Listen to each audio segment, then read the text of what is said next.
Hey guys, today is May the 5th, 2026.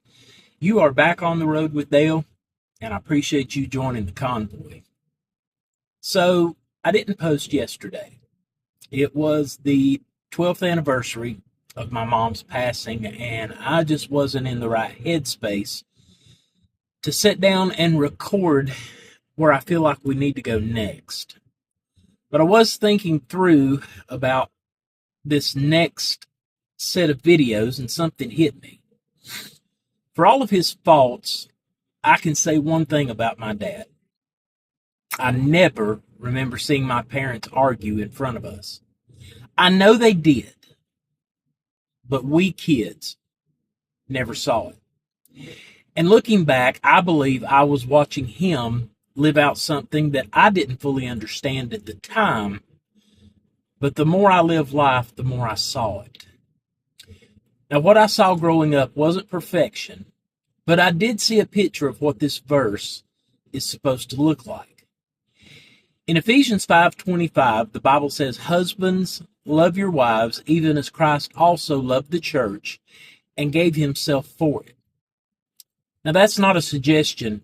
That's the standard.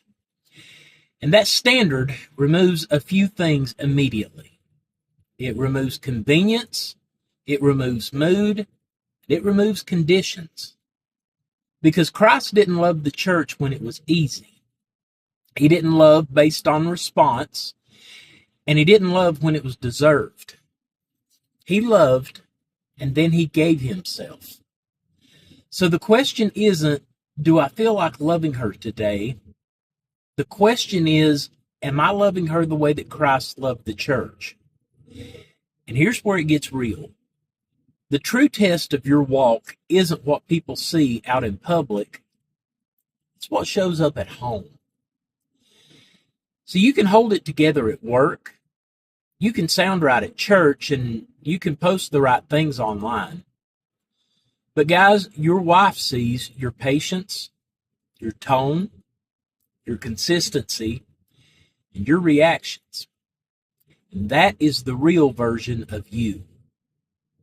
You know, the Bible talks about the fruit of the Spirit in Galatians 5:22 and 23, and we've talked about those.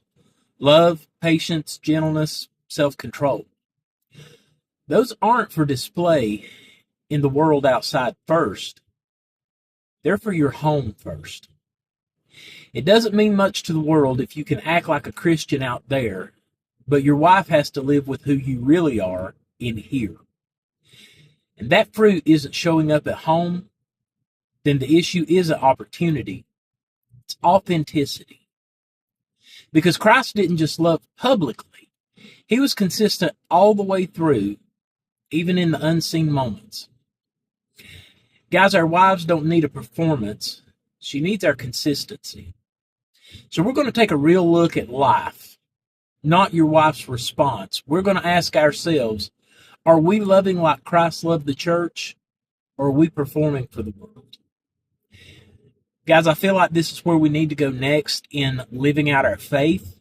And I'm going to start with us men and put the responsibility where it needs to go. We're going to start talking about this on the road with Dale.